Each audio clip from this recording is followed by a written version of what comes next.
अपने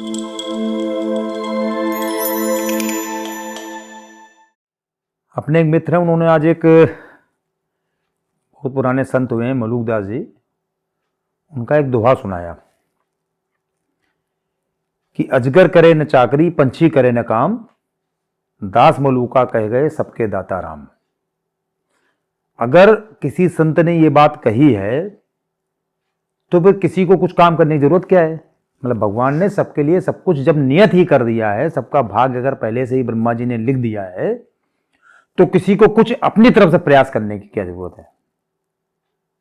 ये उनका, हमें लगता है कि ये उनके प्रश्न, उनके मन में जो शंका थी वो ये थी।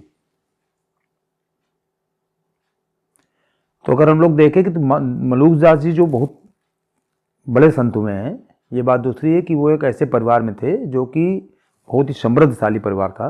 और एक तरह से देखा जाए तो जिसको हम लोग कहते हैं कि ये गांव में जो जमींदार लोग हुआ करते थे, उस तरह के परिवार से थे।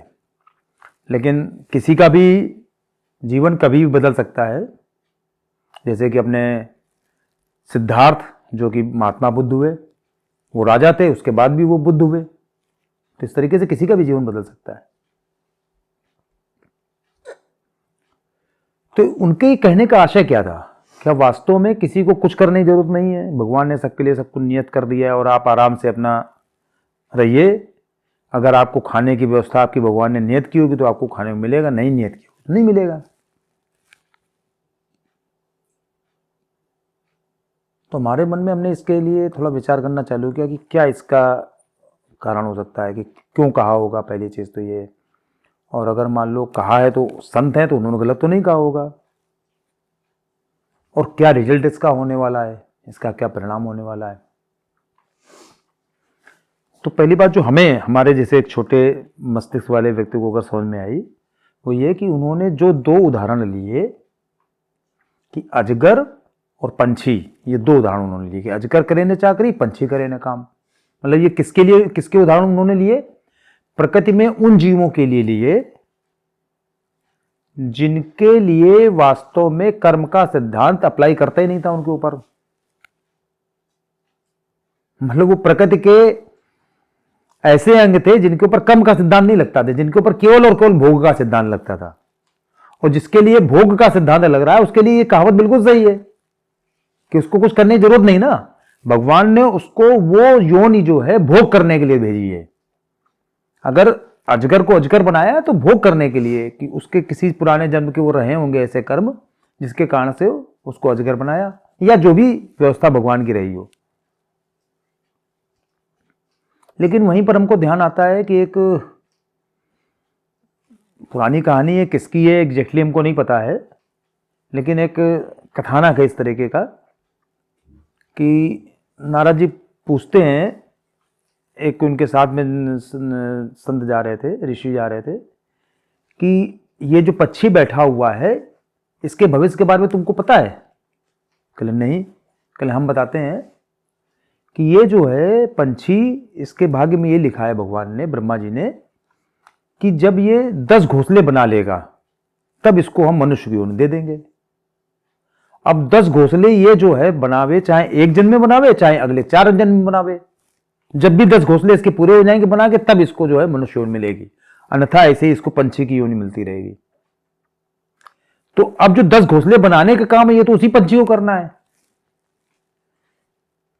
अगर मान लो उसने अपना पराक्रम दिखाया और एक ही जन्म में पूरे सारे 10 घोंसले बना डाले, तो उसका जो वो सिस्टम था वो खत्म हो गया। यहां से अगला जन्म उसको जो है मनुष्य का मिलने वाला है।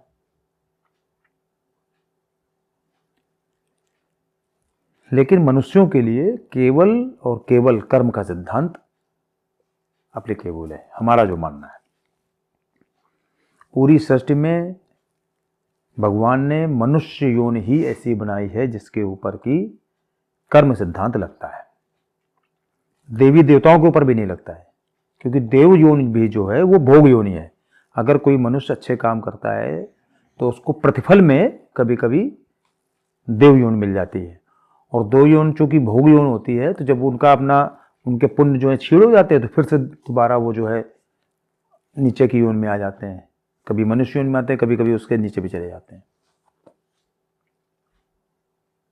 लेकिन मनुष्य योनि जो है केवल कर्म योनि है, एक चीज। और मनुष्य योनि ही ऐसी योनि है जो कि अपने कर्मों से अपना भविष्य लिख सकता है, अपना भविष्य तय कर सकता है। और इसीलिए मनुष्य योनि को योनि उस तरह की योनि कहा गया है कि जो पूरी ब्रह्मा की सृष्टि में अगर आप ये चाहते हो कि आपको मोक्ष मिले, तो मोक्ष पाने का पराक्रम, मोक्ष पाने का उपक्रम, मोक्ष पाने का प्रयास अगर कोई कर सकता है तो केवल मनुष्य कर सकता है। बाकी किसी के अंदर पावर ही नहीं है, ना किसी के अंदर क्षमता, ना कोई कर पाएगा। ब्रह्मा जी ने किसी कारण से लिख दिया हो कि इसको मोक्ष मिल जाएगा, वो अलग बात है। अन्यथा केवल मनुष्य योनि ऐसी है कि उसको जो मोक्ष प्राप्ति के लिए वो अपना प्रयास कर सकती है और उसको मोक्ष मिल सकता है। तो ये जो दोहा है कि अजगर करे न चाकरी, पंछी करे न काम, वो उनके लिए है जिनके ऊपर ये कर्म का सिद्धांत नहीं लग रहा है।